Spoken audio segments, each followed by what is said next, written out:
everybody. We are so excited to present to you guys our presentation of the centrality of audience. We are the Rad Rhetors, and this is going to be one amazing journey that we get to share with all of you guys. So buckle in and let's go. Click your ticket. Alright, so what is the centrality of audience? I don't know. What is the centrality of audience? It's the role the audience plays in shaping communication. For example, if you're watching TikTok, you're liking gym content or fashion content, your feed starts to get tailored to what you like. And then, for example, if you're watching Disney Channel, it's gonna be tailored to what kids watch, as compared to a politics show, which is gonna be super serious.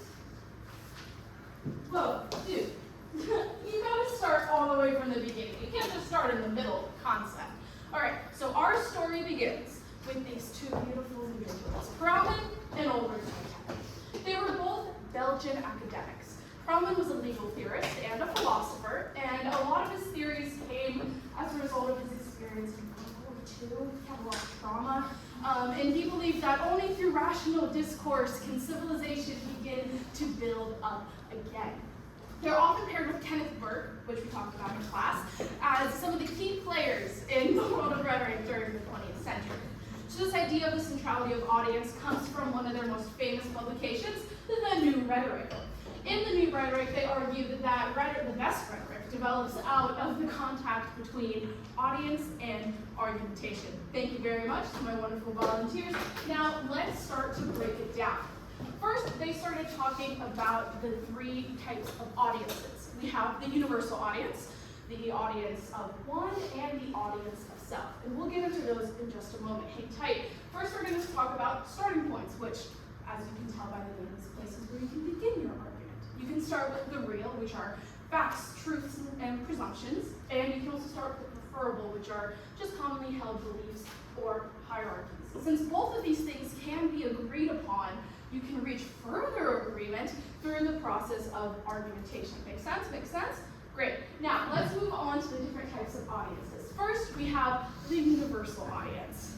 That's us! That's right. So the universal audience is kind of like a mental exercise for orators to make sure that they have a strong and unbiased argument. So, as an orator, I would ask myself, how would an audience of highly rational, completely unbiased individuals with no moral restrictions, like you guys, react to my argument? Would they like it? Would they not like it? Would they find biased, etc., etc.? Next, before you start with the big audience, let's just start with the audience of one. Can I have a volunteer? Thank you very much. So the audience of one can be a friend or a Greek philosopher that you know, and you start with them, and it's kind of like a practice run for you before you start talking to a huge audience. And with just one person, it's more intimate, so they could offer things like critiques, clarifications, and other counter-arguments. So I would give my wonderful argumentation, my wonderful speech, and my friend would say things such as, That was good. wow, or, That was bad. thank you so much, that was so insightful, have a seat. And then I would alter my argument accordingly. But if you're really not great with people, you can always start with the audience of self.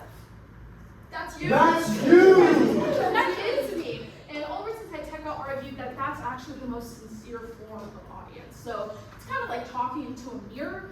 And I would ask myself, do I actually stand with the argument that I'm talking about? Do I agree with it? Do I think that it's rational? And so on and so on. So let me ask you guys this. What type of audiences or universal audiences are you guys a part of? Anyone? Well, let me give you a hint.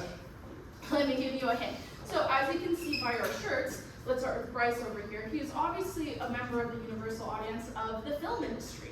Or Vaishu over here is a member of the universal audience of people who like vampires. Hey, or that's not fair. really pale people. I don't know, man. That's your point. I don't We have know. sports, we have bands, and so on and so on. So can anyone name any audiences that they're a part of?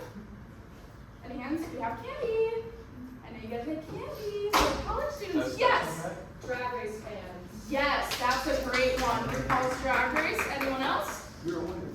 Yes. I love Justin Bieber. Woo, baby. Oh, I saw a hand go up over here. Yes, as you should. Anyone else? Anyone else? Going once. meeting? Well, I think. All right, as we should. Let's have one more answer. One more. Yes. Books. Great, nerd. We love books here. We love books here. Now, we're not over yet. Let's start with our skit time. So, once upon a time, there was a group of really deadly college students, and they were walking to class, making their way to begin their rhetorical journey, when the Cincinnati Bearcat came up to them and said that there was an asteroid about to hit their exact location. And that is where our story begins. Okay. I know you guys are all a little bit nervous about this asteroid about to hit Earth, but I'm sure it's all just a big joke. I know. I want to die either. Guys, calm down. Maybe this is all just like kind of like a hoax. Maybe if you just listen to the news, everything will just clear up, and we can just go on with our lives. Right. Exactly. I'm sure this whole thing is a huge misunderstanding. There's no asteroid about to hit Earth.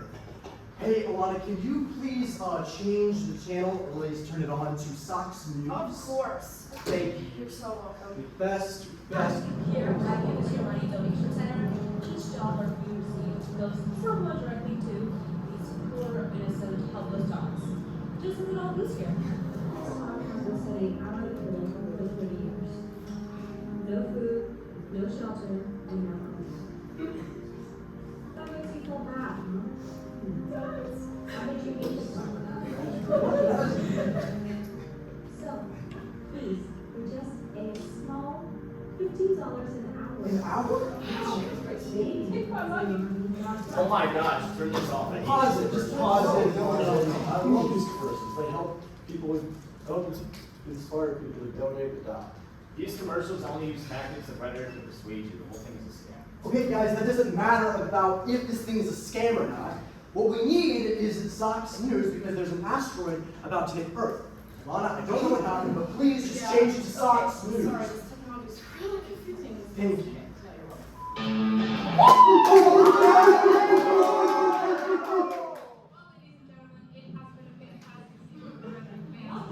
Okay. That's right, Sasha. Coming down to the last game of the season, we've got both the latest and sofas on the list.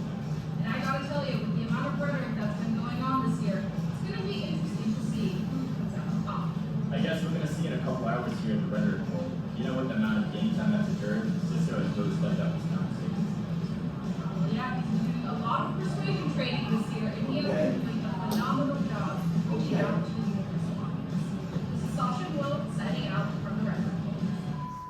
Oh, the plays and the sofas are in the Rhetorical this year? Like what? Dude, did you not watch the game last night?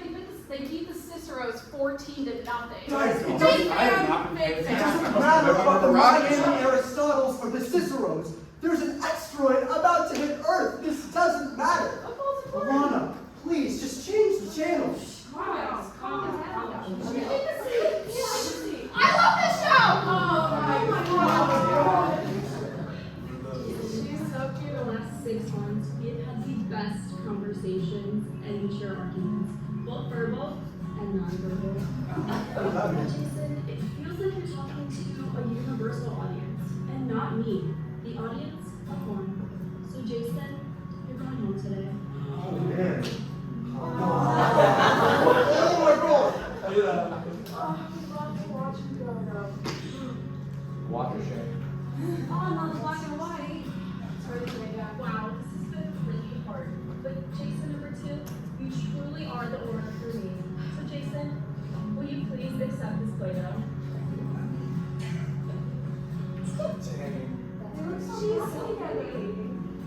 Best friends. No way in the whole name of Jason number one. Wow. That's live! Pause it. Okay, I don't know what that was, but I don't think that was a part of the rhetoric yet. But it doesn't matter, because I just need you to change the Sox News. Yeah, we'll go Thank to the you. next game. Thank you. I think Oh, they're I'm getting a call from my grandma. Please. Hello? Hello? Hi, Grandma. Don't listen to her. She's only talking to me, the audience of one. Oh, hi, baby. I was just calling to ask you if you heard about that asteroid that you kids talk about and such. Yeah, Grandma. We were about to look up the news to see if it's true, okay? Huh? What'd you say? The news! The news, Grandma! We're gonna see if it's true! Don't yell at your grandma. Oh, I see. Well, if you want, my neighbor Gretchen has one of those end-of-the-world bunkers that you kids talk about, and you guys can head in there if you feel so inclined.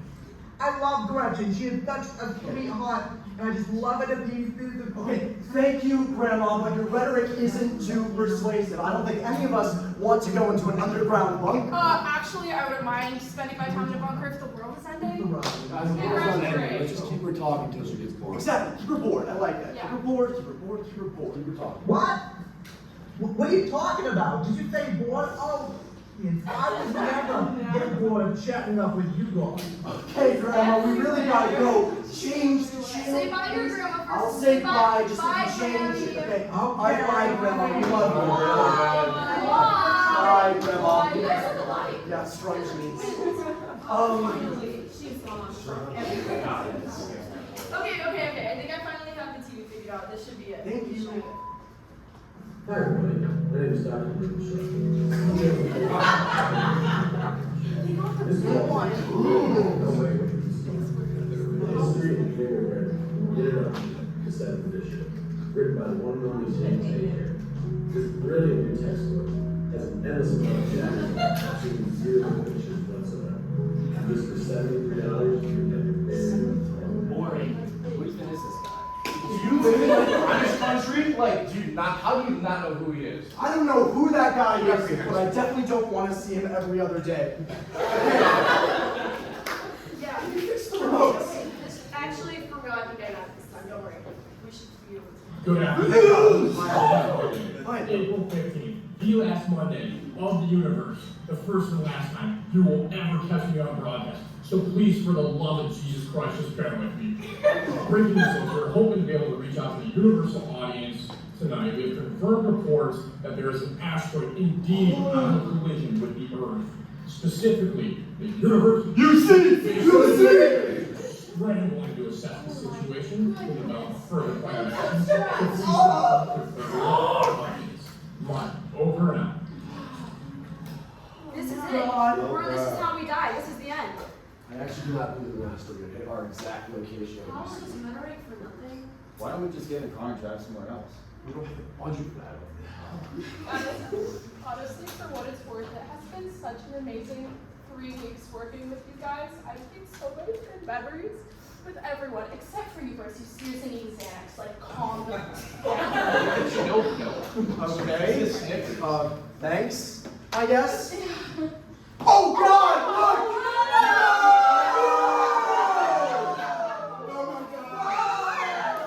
And just like that, the Rad Rhetors died. But their story lives on through this presentation. So go out, speak to different audiences, use persuasion. Because at the end of the day, aren't we all just Rad Rhetors? Thank you. Thank you. Well, wait! We're not done yet! We're just getting started now! No. Okay, so we do have a question. I'd love for any of you guys to engage. At what point in our sketch do you see specific examples of the centrality of audience? Yeah! FaceTime with Grandma. What is that then? Audience. Yes, the audience of one. You got it. Oh, yeah. Yes, I think. Who else? So there were moments in our. Oh yes. Yes, because each speaks to a different kind of universal audience that these media companies use to persuade us. There's also one more if anybody caught it. So in our skit, there were moments where we had some like self-soothing of like, I don't want to die, what's gonna happen? What audience is that? Self! Yay! Thank you for all! All right, let's keep it going with this presentation, okay? All right. And let's attack.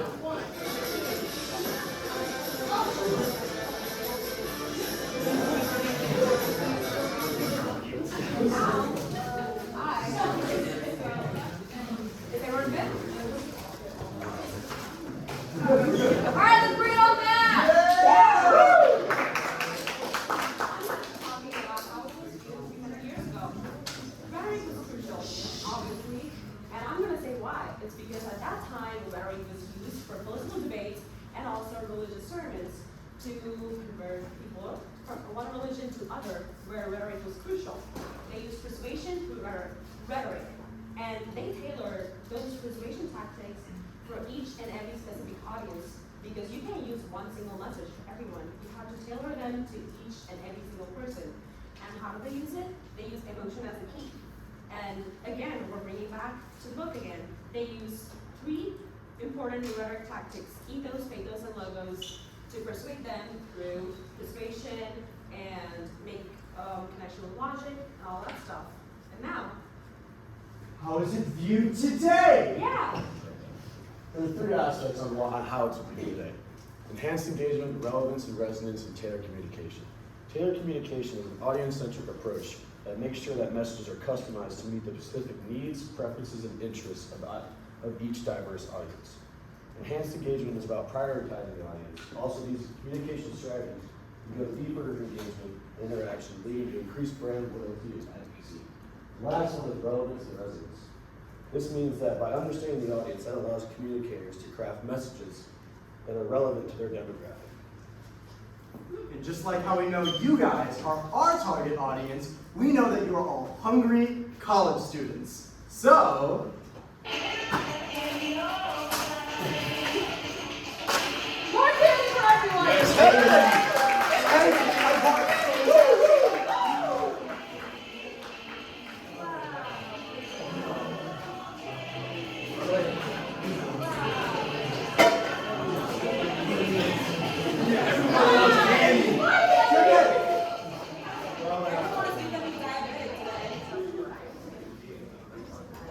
Okay, fellas, let's get our goggles and take a deep dive into the future and how social media is going to affect audience in the future. First, looking at YouTube. The platform like YouTube allows content creators to create content like tutorials, how-tos, entertainments, vlogs, and they get likes, comments, and subscribers, and that's how they're trying to pretty much gain clout. We take a look at Instagram, how they're kind of focusing more on meta now, and you can now buy the blue check to pretty much just put yourself out there, and people can view what messages they want to view. Looking at TikTok, the trend setting. I'm sure, renegade, or however you gonna do it. I don't know. I don't got time for that shit. But anyways, the TikTok shop. I'm sure all of you guys spend days around the TikTok shop, marketing, and lastly, I want to talk about, one of the newer platforms, OnlyFans. A lot of these, content creators are creating explicit content, putting it out there, and people are, just down bad and horny, but we see a lot of revenue being made with that platform. And a prime example of an athlete who uses social media is Libby Dunn. No shade out there to gymnastics, but without, the social media, TikTok, Instagram, Snapchat, I don't think Libby Dunn would be, as popular as she is today with those. Perfect. Thank you so much, Ryan. I get to come up to the front now, guys. So we're going to bring this back to the book in chapter 9. So another definition of centrality of audience that is used in the book is the importance in understanding catering to the audience in any and all rhetorical situations. So this comes from understanding the audience, adapting the message to that audience, and anticipating their response. A good quote that I found from the book is from the section about science, and it's from Herbert Simmons, and he says, "Scholars have no choice but to rely on rhetorical appeals and arguments in the forging of a discipline." So basically this means that natural and social sciences need rhetoric to present their findings to a universal audience, and that all sciences are rhetorical in nature. now, how does this all relate to everything that we've been talking about? And in terms of the rhetoric spectrum, and for those of you who can't read, we need to knowledge of those one wishes to win over a condition preliminary to all effectual argumentation. So when we look at the entire rhetoric spectrum, we have decided to put the Broman and Albrecht right there close to the sophist because they believe that rhetoric was subjective, the truth was subjective to the audience, whether that be the universal audience of one, or audience of self.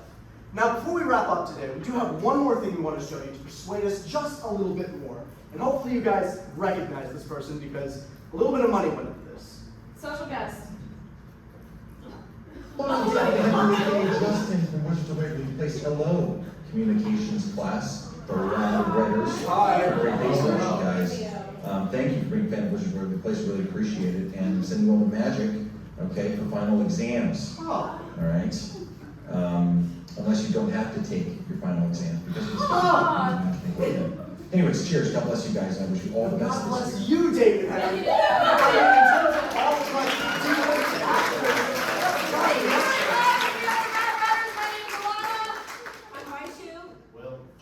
Bryce, Colin, Sasha, Marty, and thank you very much. Thank you so much. All right, Rad Rhetors, thank you. Presentation.